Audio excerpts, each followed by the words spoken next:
આગળ સમાચારો તરફ નજર કરીએ તો જૂનાગઢના માંગરોળ બાળિયાહાટીના વિસ્તારમાં ધારાસભ્ય ભગવાનજી કરગઠિયાની જીભ લપસતા વિવાદ સર્જાયો છે। જી હા, બાળિયાહાટીના તાલુકાના જામવાડી ખાતે ખેતર તરફ જવાના રસ્તે બનાવાયેલા પુલિયાને લઈને ખેડૂતો વચ્ચે પાણી ભરાવાની ફરિયાદ સામે આવી હતી। આ મામલે અગાઉ જિલ્લા સંકલન ફરિયાદ સમિતિમાં પણ રજૂઆત થઈ હતી। આજે સ્થળ મુલાકાત દરમિયાન ધારાસભ્ય ભગવાનજી કરગઠિયાને ખેડૂતો વચ્ચે બોલાચાલી થઈ હોવાનો આક્ષેપ છે।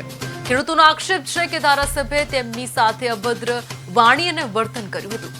સમગ્ર ઘટનાને લઈને ખેડૂતોમાં રોષ જોવા મળી રહ્યો છે અને ધારાસભ્યના વર્તન સામે સવાલો ઉઠી રહ્યા છે।